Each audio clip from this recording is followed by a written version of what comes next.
Hello, Awifians. Hello, good evening, good afternoon, or good morning to you all, wherever you may be in the world. My name is Lilian Mole, and I am the founder and CEO of the African Women's Economic and Entrepreneurship Forum, a place where we challenge people for economic advancement of women in Africa.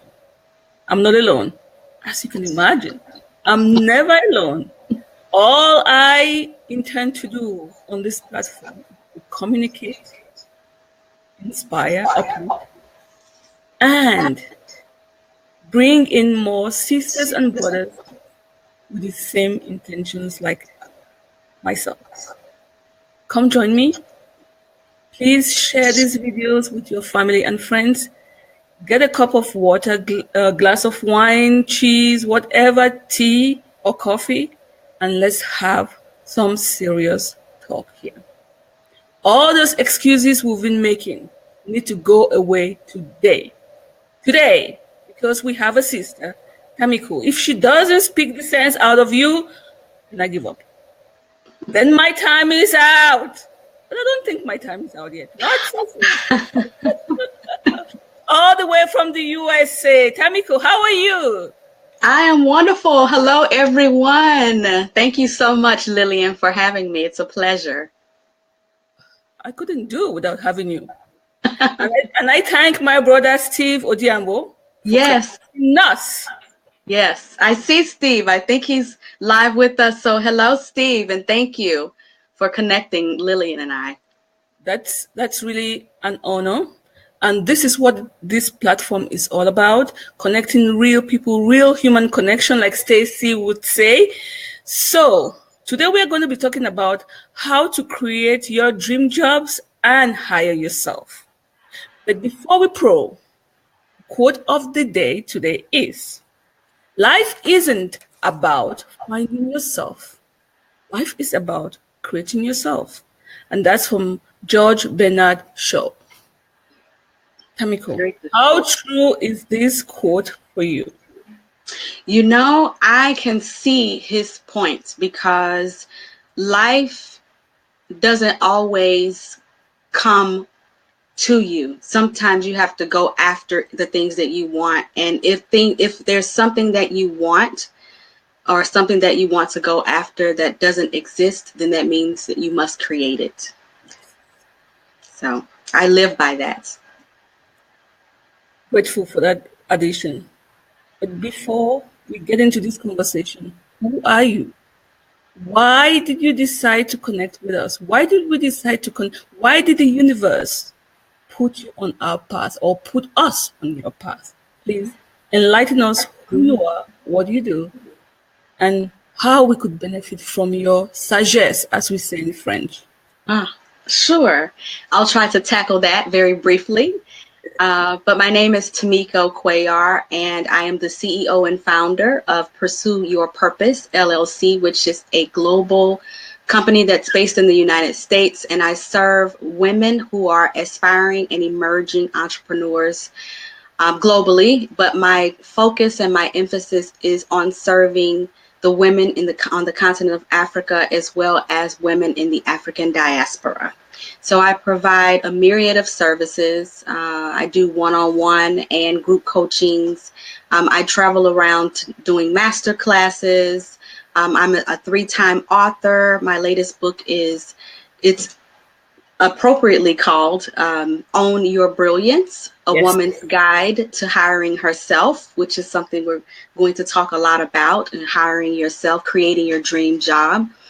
And I believe that it was purposeful for us to connect today because we share a similar alignment in our passion to serve and equip and inspire women across the globe, particularly in Africa, and those who serve Africa. And so I think it's just very fitting for us to connect and to see the individual economic development for each woman, but also on a collective basis to see us empowered economically. Exactly.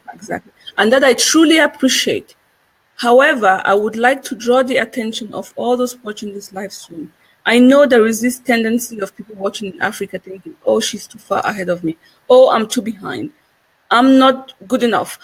I'm too far I would like to draw your attention that most people, everybody I bring on this live stream is because I believe that you have something, that we all have something in common, and we are closer than ever before.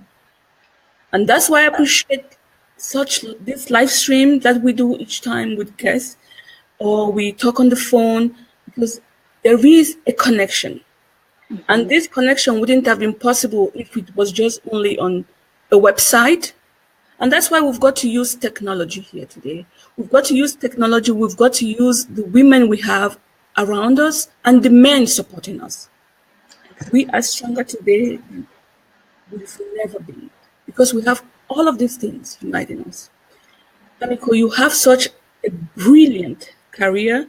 You have great experience working with Africa. I wouldn't want to give it away in your place. You've worked with one of the best in Thank Africa. you. Thank you. And I do not congratulate the women I bring up here each day. So let me correct my mistakes by saying I appreciate you sincerely for the Thank work you're you. doing in Africa. Let me not get emotional. Keep doing what you're doing. Keep doing what you're doing because you are needed. You are Yes. needed. Absolutely. And Yes. if you're not appreciated yet, I do appreciate you. I Thank appreciate you, you. and I thank you. I appreciate you saying that. It is a labor of love for me, first and foremost. And Africa, even though some might say that, being African American, that there's a disconnect between us and Africans on the continent, I think that there is becoming a global awareness of our connectedness and how connected we are. I would even venture as far as to say that a key to Africa's economic prosperity is in unifying the African diaspora. I Yes, think that we're all connected. We're more connected than we are separate. exactly. We're more alike than we are different. And having African blood in our veins is just something that unites us immediately. And I think that if we take that a step further and see how we can empower one another through our shared experiences, as vastly different as they might be, we all have something unique to offer each other. And so I am very aware that there are some things that I can bring to the table, but I also posture myself as a student. And so I know that there's something that I can learn from everyone. And my goal in serving women in Africa is to make sure that whatever I have, whatever tools that I've been blessed with, that I'm able to use those tools to equip those women to monetize their gifts, talents, skill sets, and abilities in a way that will help bring them additional streams of income and more wealth. Exactly. And we also have a lot to learn from you. This is the beauty of it all, that we are all work in progress. So Mm-hmm. becoming an entrepreneur can be one of the biggest and most daunting challenges that anyone can take. Tamiko guides aspiring women on the do's and don'ts of becoming their own bosses. That's a quote from Forrest Harper. So, Tamiko, how did you get here? What challenges did you personally face which motivated you in helping other women become their own bosses? That's an amazing question. Through a set of circumstances that in my life that led up to this point. I recall working for a major Fortune 500 financial services company here in the United States. That was my career prior to launching into business. And I just remembered being underpaid, Yeah. underappreciated, Yeah. overworked, and that was not a good combination for me. I also felt that my creativity was stifled. There was a lot of Yeah. gifts and talents and skills that I had that I couldn't really put to use in the context of a corporate work environment. And so it's just a culmination of things that led up to me starting my own business, and also having the passion to see other people get paid for what they're worth, and to take charge of their own careers, to own their own brilliance, as my book title states.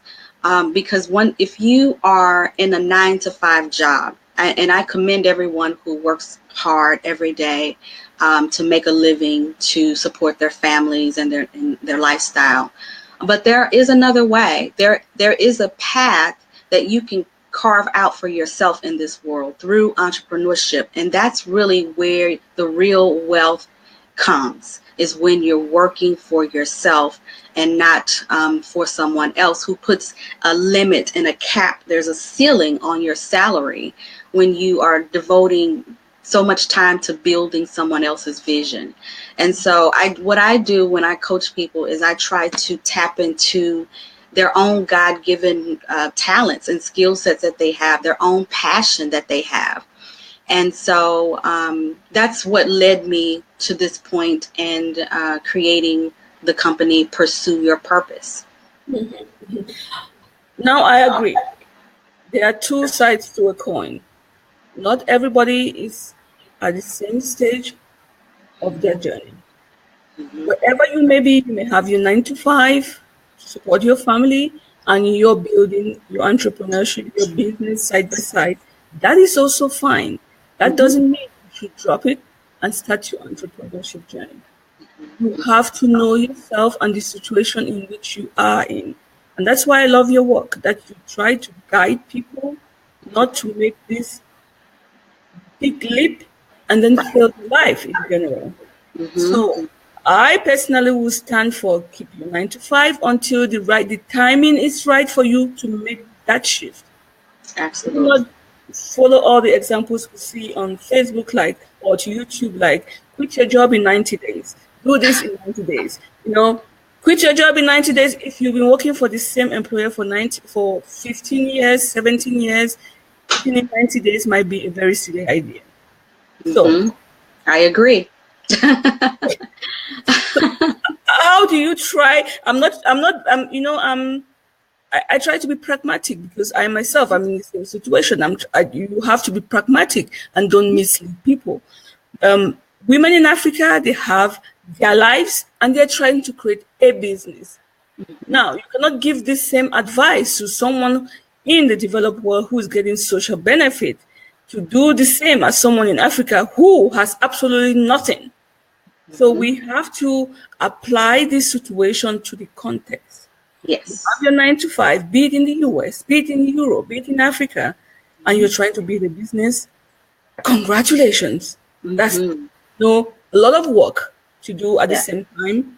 But then you need people like Tamiko who can guide you, that uses the span you need for you to really have an income that will be equivalent to your 9 to 5, and not just to move from one state to the next. Mm-hmm. What do you have to say about that? Do you agree with that? I absolutely do agree, because that is my personal story. I did not, just, well, I had a 9 to 5. I also came from a very poor background. My parents didn't have a lot of money. I was raised primarily by a single mother. And, I think in the context of Africa, sometimes they refer to as, gosh, there's a name for the women that it'll come to me in a second. It just escaped me. Yeah. Township women is Oh, what okay.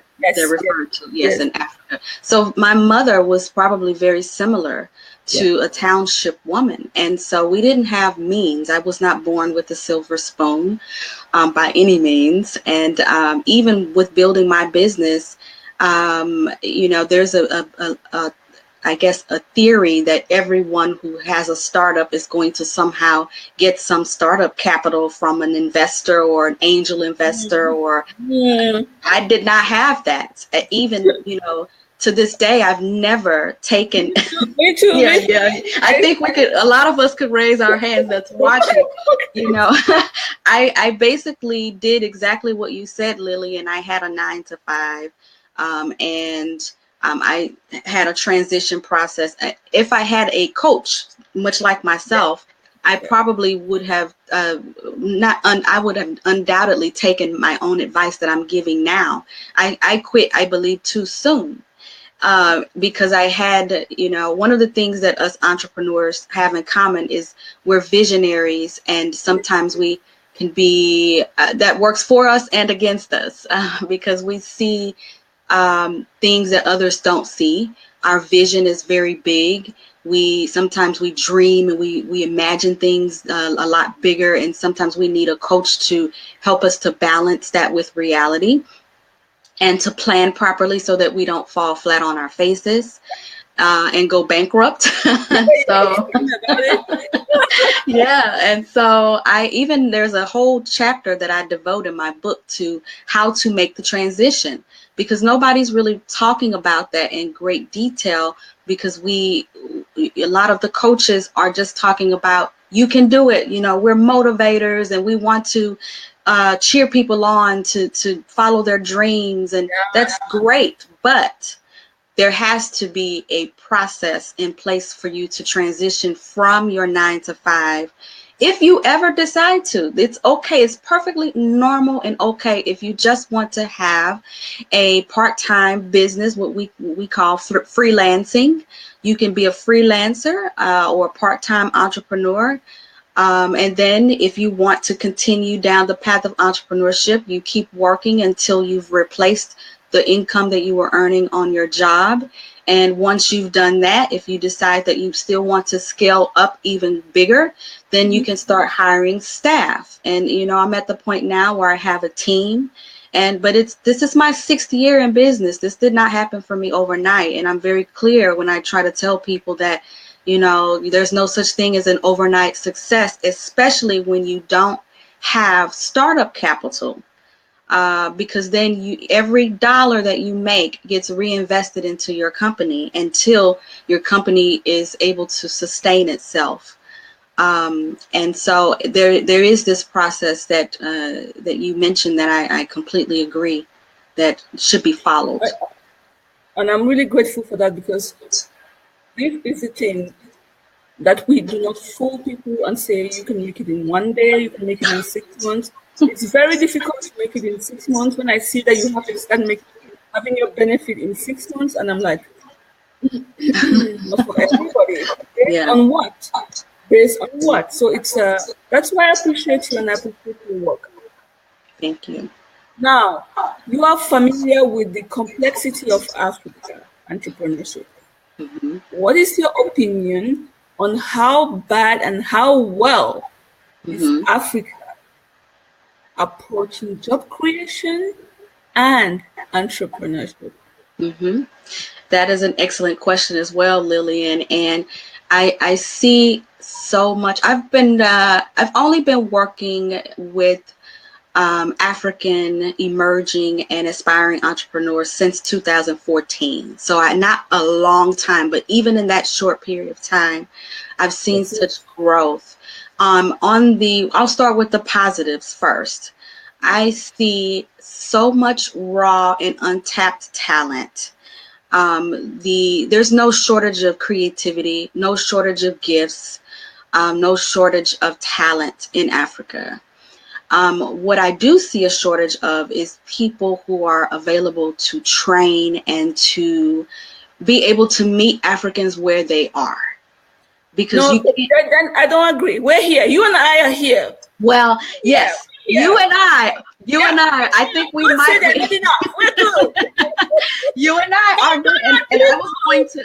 Yes, we are here. We are both here. Thank God for us. And there are other movements that are emerging as well. And they may not be at the center stage of the at the forefront of in the public eye, but they are emerging. And there are, even like I mentioned before, the Tony Elumelu Foundation. They have an entrepreneurship program that I got involved in as a mentor, mentoring women, aspiring and emerging women entrepreneurs in Kampala, Uganda, and in the Nairobi, Kenya area. And so I think that if we're going to have coaches like myself and yourself and people who are doing trainings and webinars and providing information to assist the growth and development of entrepreneurs, women in particular in Africa,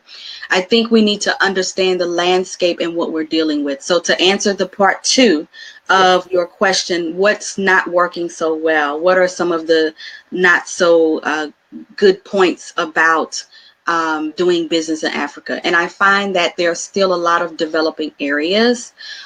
My personal challenge is sometimes, even with the team that I've established, I have a team of 10 global brand ambassadors in 4 different countries. And I find that some of the challenges in just communicating, it's just the technology, just a stable internet connection, for example, could be a hindrance. I also find that there's a challenge of just getting everyone together, like having a gathering space, much like the platform that you've built, an online unified place where people can gather to find the resources that they need to grow and to assist them. So just being able to collectively bring that to Africa and help them to connect with the resources that they need to grow, I think that's a part of the challenge that's going on. We are making progress. Yes.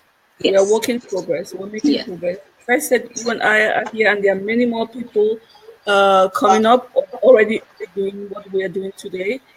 And we've got to be gentle with ourselves. Mm-hmm. Yeah. It takes time. It does. I think it's only this generation that has started such kind of movement across the continent or across the ocean. Of such. So we've got to be gentle with ourselves, and we've got to be understanding of each other. Yes, you just mentioned internet connection. That's a huge problem in Africa. Infrastructure in general is a huge problem in Africa. Yes. You and I now know that. So we will take this into consideration and not plan for any visible action in 6 months, but maybe in 9 months. And that plan will reduce from 9 months to 8 months to 7 months with time. We've got to be patient. I know it's business. Business in Africa doesn't go as fast as that of the developed world. But you rightly said that there is a potential. Yes. That's what we should focus on. Africa has the largest, the youngest community of all times. So we should look into that. We should look into that. Absolutely. Progress out of that. I agree. And can I say, to your point that you just made about the youngest demographic, the children that are born, I guess, in the last 15 years, they were born into the digital age. They don't know anything else. So they don't have the mindset of boundaries, like, geographic boundaries. They're more global centric in their thinking. And I think that is a key to helping to build wealth on the continent.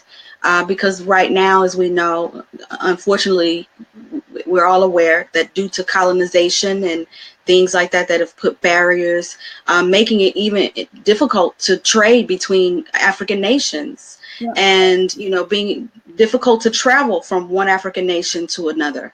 So those are some things that when you implement technology, you eliminate some of those barriers to entry and barriers to trade. And so some of the things that I discuss with women during some of the coaching sessions is, what do you do if you want to take your business globally? And I encourage that because we often, we all have a tendency to want to start doing business with people that are closest to our communities, people that look like us, people, you know what I mean, that share the most common, but that's not always wise when you're thinking about building a business. Maybe it's a good place to start and to build a foundation, but I always encourage expansion beyond your comfort zone because you're going to, I find personally that in general, people appreciate you more outside of your own communities. It doesn't make you less valuable. It's just that there's, people see your uniqueness, and that's what will actually draw people to you, is the uniqueness that you bring. And so sometimes if you're too similar, people don't appreciate you or value you as much as they should. So yeah, exactly. I mean, I completely agree with you. I mean, if you're out of that same plan or cycle, people see the value, but no one sees the value of what you're providing when everybody knows what it is about, or we think we know what it is about. But do we really know? I doubt that. But that's the complexity of Africa. Now, do you think we women are less exposed to opportunities, to creating jobs, or becoming entrepreneurs? Is it a feminine, masculine thing? I think so, and this is actually globally, because of historically the way women are viewed, of course, more as we're put in this box of the caretaker, and there's nothing wrong with women being caretakers, but I'm finding that there are women who have a lot to offer beyond, motherhood and being a wife and the domestic role that we're often put in this box. And so for that reason, we have limited access. And another reason is because those who control the financial sectors and even investors, they're not typically looking for women that look like you and me.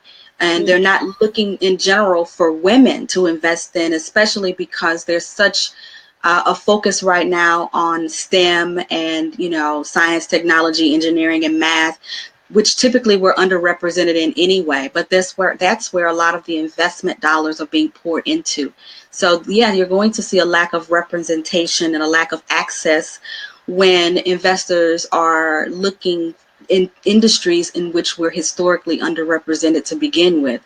So, we do still have that disadvantage that we're fighting against, but I do see some movement even in those areas.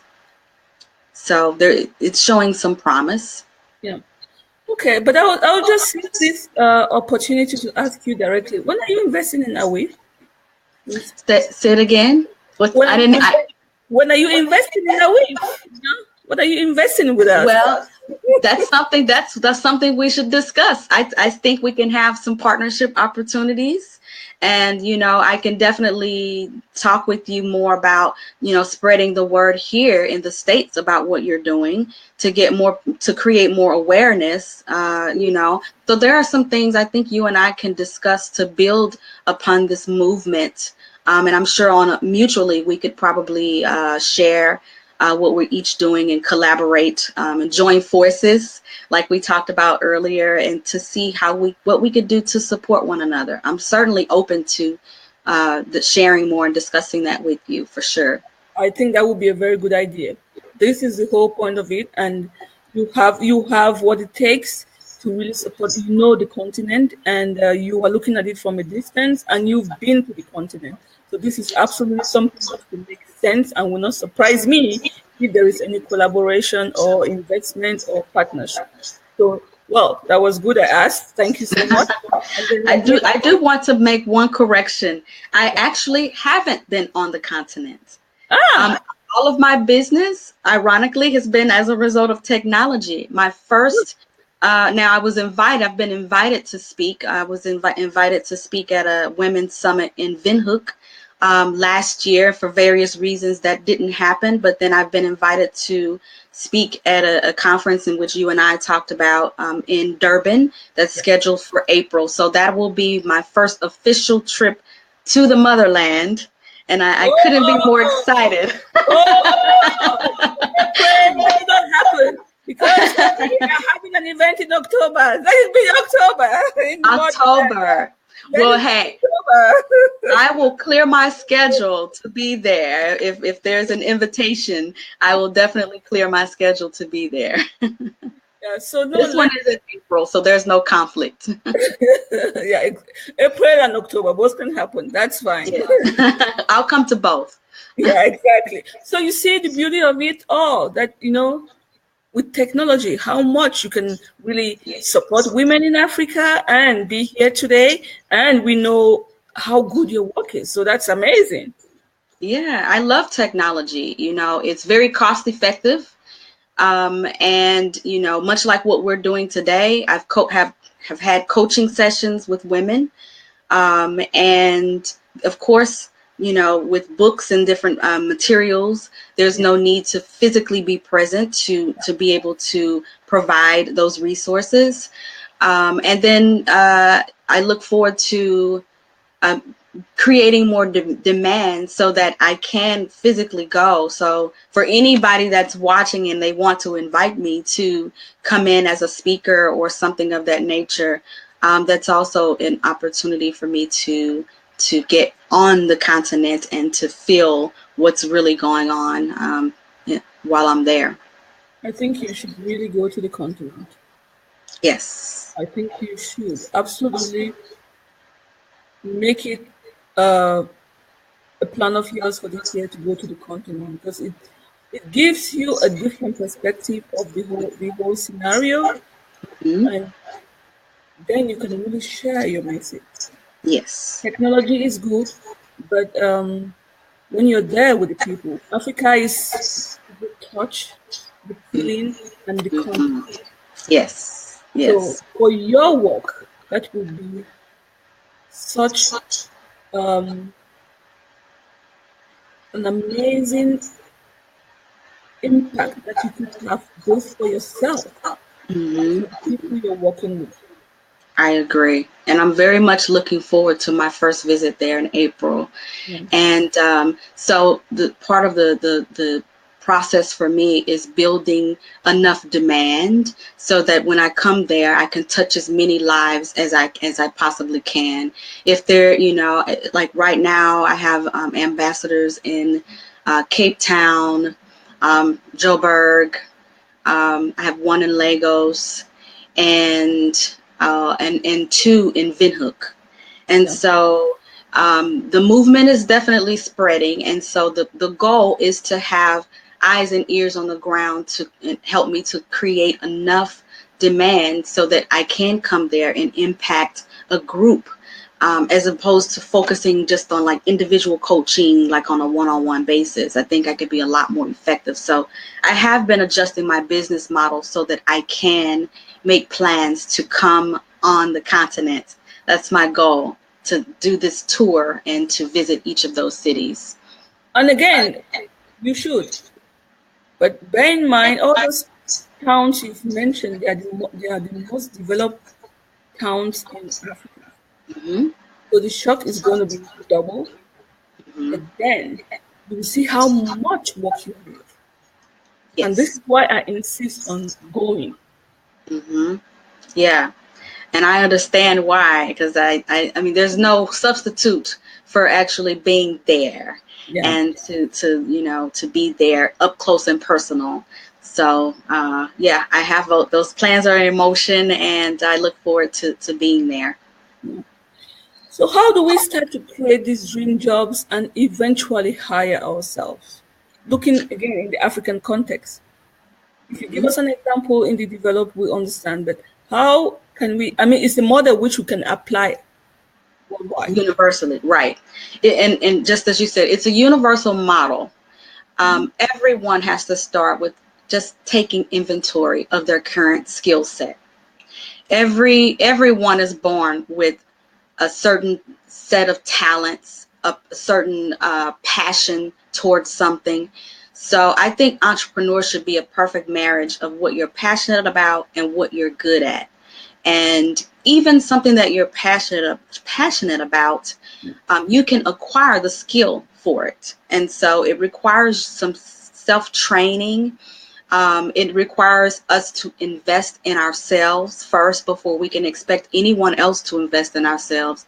We must do our own due diligence to gather as much information as we can. Like even like what you're doing today, for those who are watching and will watch even the replay, that is a form of investing in themselves, getting information, getting inspired, getting equipped as much as they can on their own. I know I personally have spent a lot of money, sometimes my last, to fly across the country to get training at a conference. And so I would never expect someone to do something that I'm not willing to do myself. I believe in coaching. I have a coach. We talked about earlier, about, even some like an African business group that I belong to that will help me to understand even more the landscape of Africa. Like everything that I do as a coach, that I recommend for my clients to do when seeking coaching, I do myself. And I know that it works. We have to invest in ourselves, and we are our greatest assets.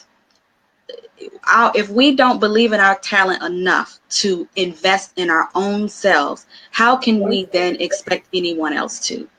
So we must invest the time, the money, the resources, whatever that is at our disposal and that's in our hands. We must reinvest it in ourselves so that we can expand our knowledge base to become an expert at what we do. Mm-hmm. And I don't care if it's in rural Africa where the primary industry is agriculture. They're the same thing. Take inventory of what you're good at and what you're passionate about.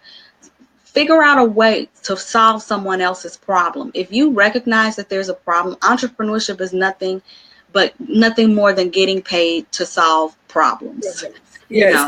I solve knowledge problems, and I solve strategy problems. People that don't know what they don't know, and so they come to me for knowledge and strategies on how to get from point A to point B in their businesses. And so if we don't identify what our talents and skill sets are and what we're passionate about, and also the third piece is identifying what problem it is that we are called to solve, and figuring out a way to bring that to the marketplace, and having a target market that we're serving. Those are the components, the basic components I've just given for each entrepreneur. It's universal across the board. Our methods might be different in terms of what we have access to. Like if you're in a developed country, obviously you have access to more resources and tools than others. But work with what you have. Don't pay too much attention to what you're lacking. You'll find that if you maximize your capacity on this level, then you'll eventually grow. You'll outgrow where you are, and you can't help but to advance to your next level in business. That's just the nature of the way it works. But you have to exhaust the current level that you're on first before moving on to the next level. So be faithful. Be faithful over the small things so that you can then be ruler over much. And we know that's from the good book. So exactly. And this is what the problem is. Most women in Africa, we are faithful to the good books but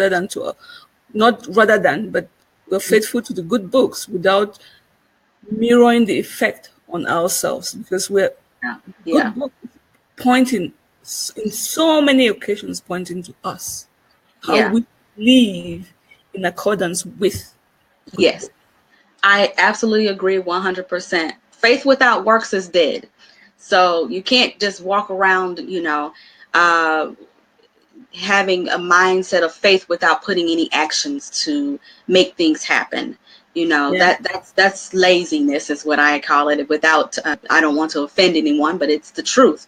Yes. Nothing falls into our laps. Everything that we have is a result of working with the raw talent and material that we have, our skill sets, our knowledge, our abilities. So it must be put into action. It's not going to just automatically happen for us. That's true. Absolutely agree. Now, when we walk in this path of self reflection, acceptance, and action, creating jobs and hiring ourselves is a direct access to financial freedom. What Yes. does financial freedom mean to you? To me, financial freedom is not having to be location dependent. That's for me personally. That's not a universal answer, by the way. But really, for me, it means not having a life that's dependent on any one place. So if I need to do business in Switzerland for 2 weeks, I can still, my business will still function. If I go away and go to Cape Town for a month, my business can still function without me having to be based in one geographical location.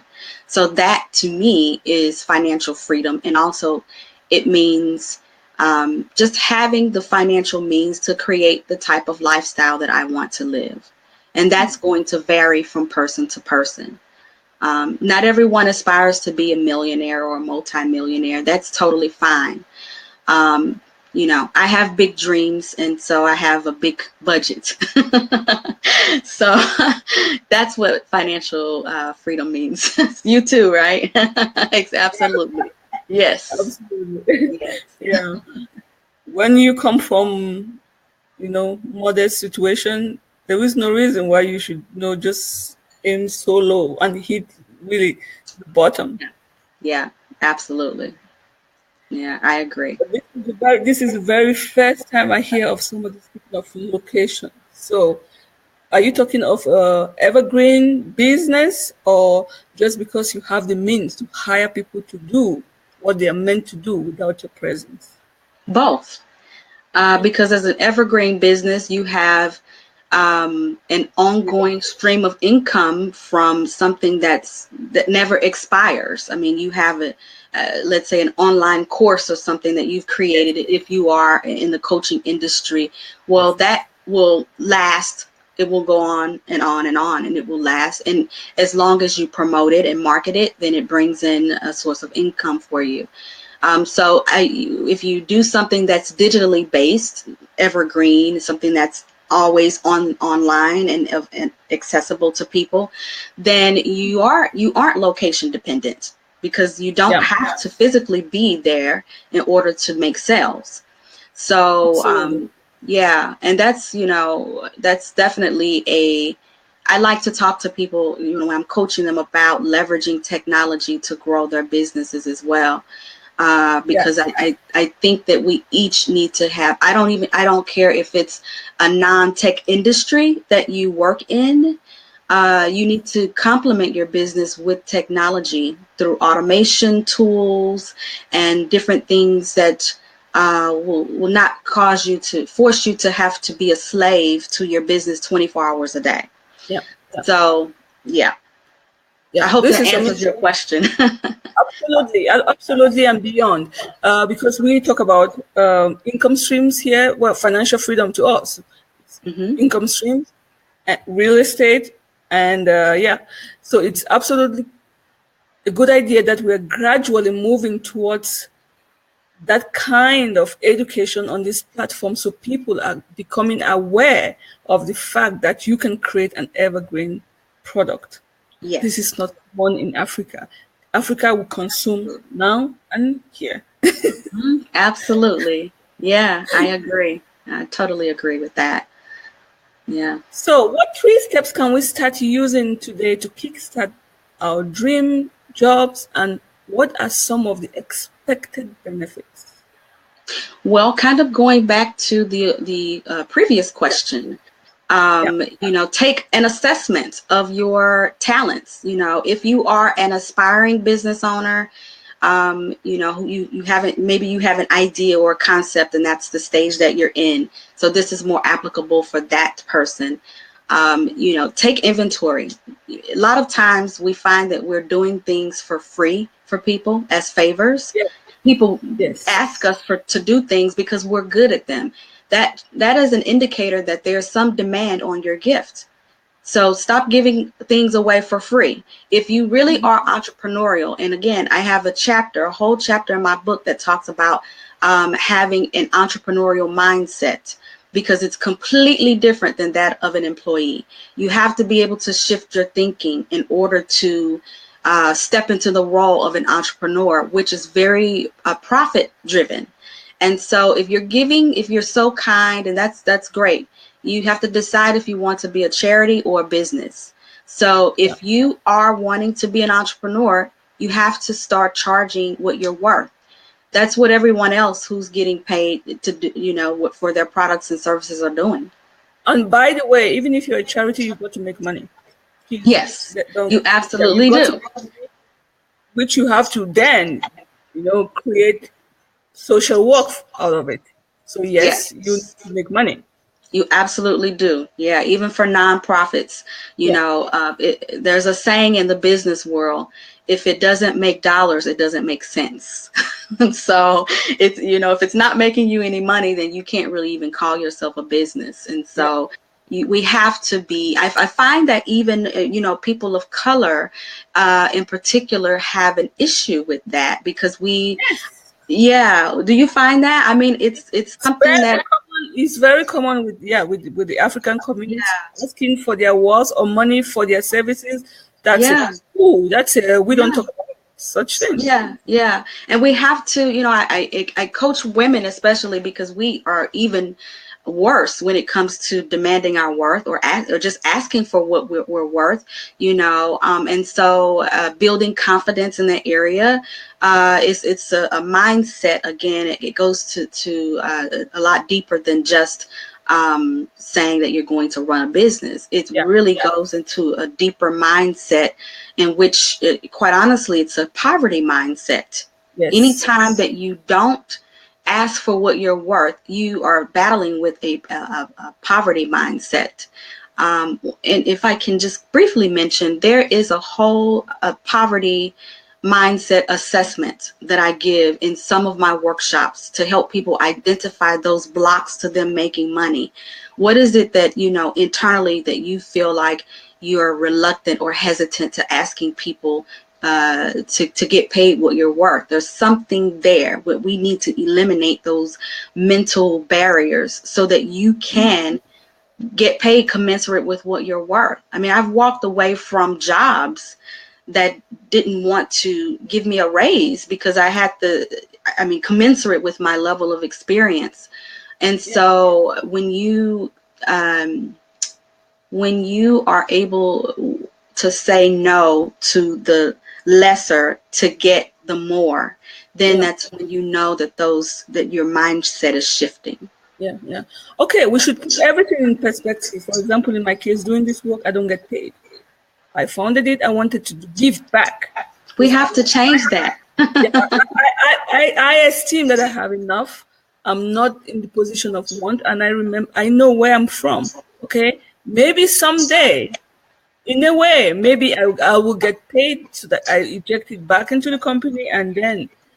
But it's not for the moment. It's not a money making machine, and this is also an African thinking that it's not a money machine. We want to give. I acknowledge that fact, but for me, getting paid now doesn't change anything to my to my scheme of uh, benefit. To me, it's a giving back process. At this moment, for the next 5 years of my life, I've decided to give back. After that, we may see. What do you think about that? Well, of course, it all is a personal decision. And so there's really no right or wrong answer. I don't want to Yeah, My goal is not to make you feel, terrible about the decision that you made. It's a conscious, it's a conscious decision that has to be in alignment with your values. And I get that. However, when we're talking about economic empowerment and economic development through entrepreneurship, we have to have profiting at the forefront, or we lose the message of when we tell others that it's okay. And that's what I want to just make sure that the audience knows. It's okay to charge what you're worth, the value that you bring to the table. There are let's just say there are lots of other ethnic groups that have absolutely no problems with asking for money and getting paid what they're worth, right? And this is not a comparison or anything, but just the reality that when you look at maybe why some groups are more prosperous than others, maybe that's a factor to consider. That we have to change the narrative in our minds that somehow we can't give back without charging. Like, I think that it's you could do both. We could give back and we can charge. Like, I think that when we are able to generate more income, we're able to help a lot more people. So then that's another. That was what I was about to say. In fact, what we're trying to say here is you cannot be in a situation of struggling and giving away. Oh, well, absolutely not. What we are trying to say, if you're struggling, don't try to. Right. Yeah. And there is a difference between somebody feeling satisfied and saying, absolutely, I want to make a difference, and then about it, and somebody's struggling and say, okay. Absolutely. I totally agree. It makes no sense. But in the context of what you're saying, yours is more of a philanthropic effort, and there's absolutely nothing wrong. That's why I said that there's really not a right or wrong answer to that. But the more we have, then the more we're able to give. So I accept. And we also tell people here, if you are not at the point of paying for something, it means you're not ready for any growth. Yeah, I agree. Just think of the fact that our event in South Africa is coming up. It's not going to be free. Exactly. Not. Profit, but we've got to cover our costs. Yes. So we're going to be providing 2.5 days. We have lunch, breakfast, lunch, everything inclusive. Somebody's going to pay for that. Somebody has to pay. And exactly.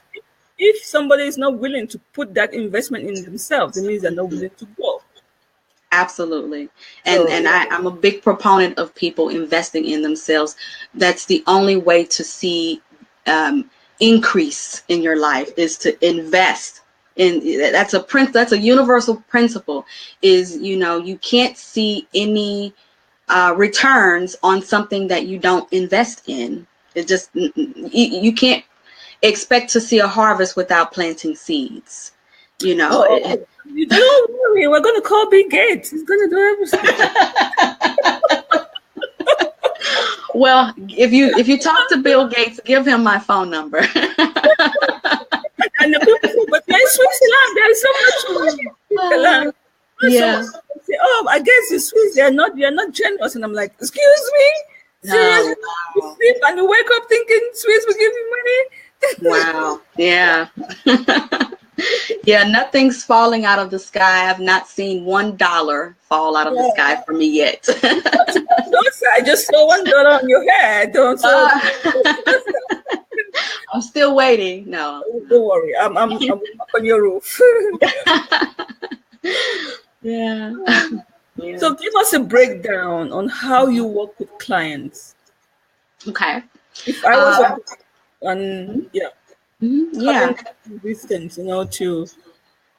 Yeah, sure. So the initial contact starts on my website, because as I mentioned earlier, I'm a big proponent of technology and automation, and which again, it's so that I'm not behind a computer or waiting for my phone to ring.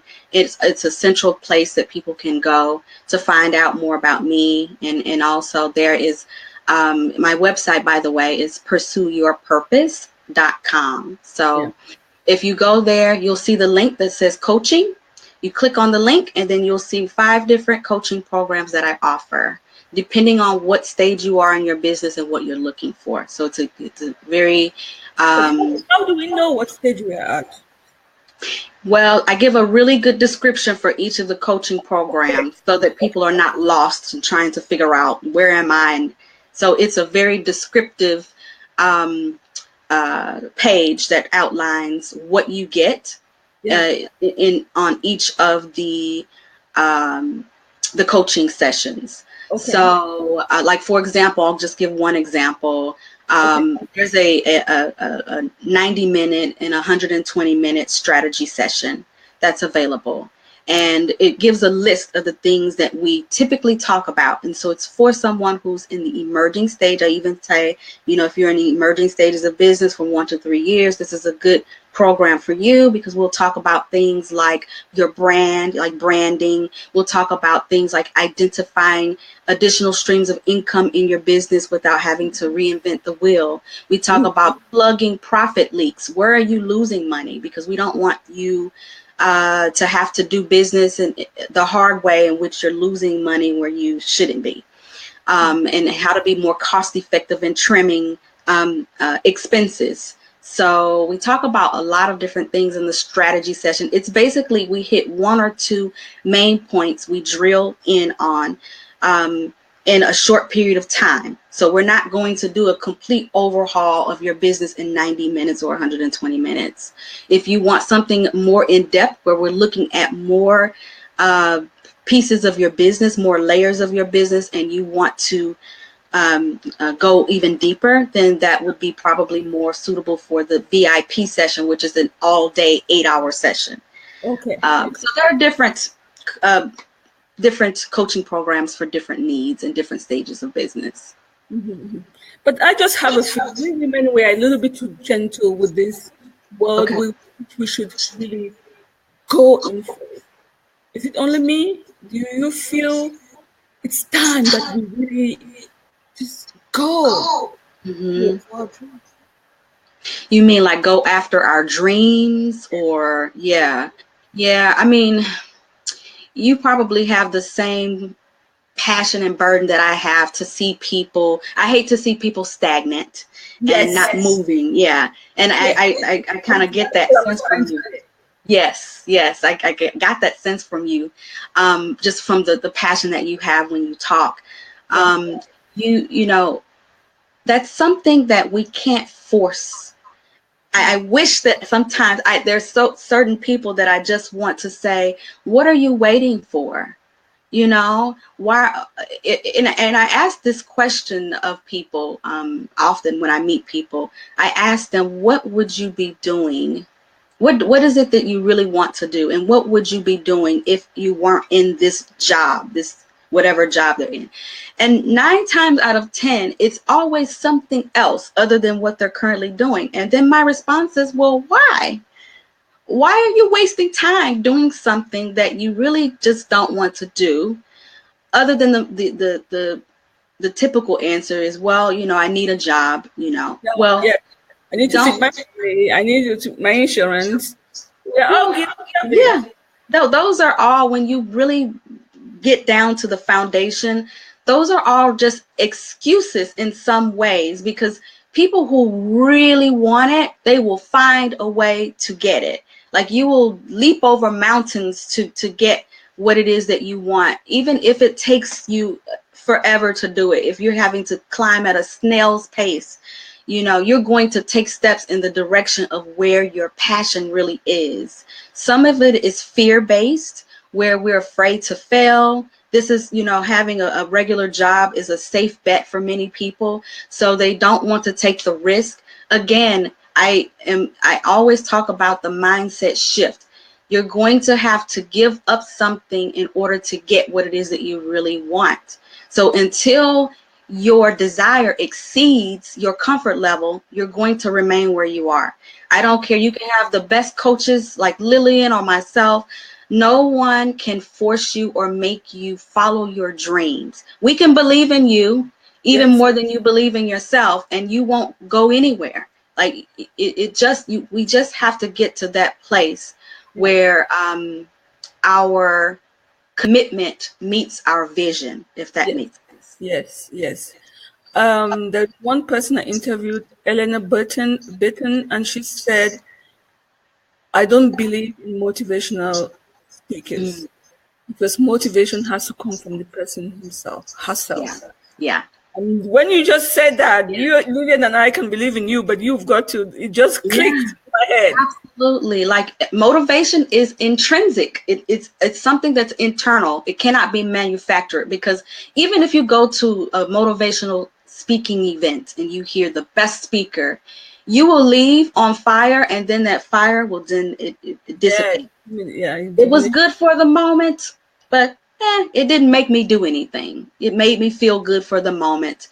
And people pay big money to go see motivational speakers I because was they like to feel about to good. say, that's Yeah, why Tony Robbins is rich because you go over and over again, because yeah, I'd rather them, hey, spend money with somebody like myself or you that's going to kick them in the butt a little bit yeah, and kick them in the pants and yes, say, listen, let's deal with some of these issues to why you aren't further along, because a lot of people in their minds, they will say, I'm not really where I should be.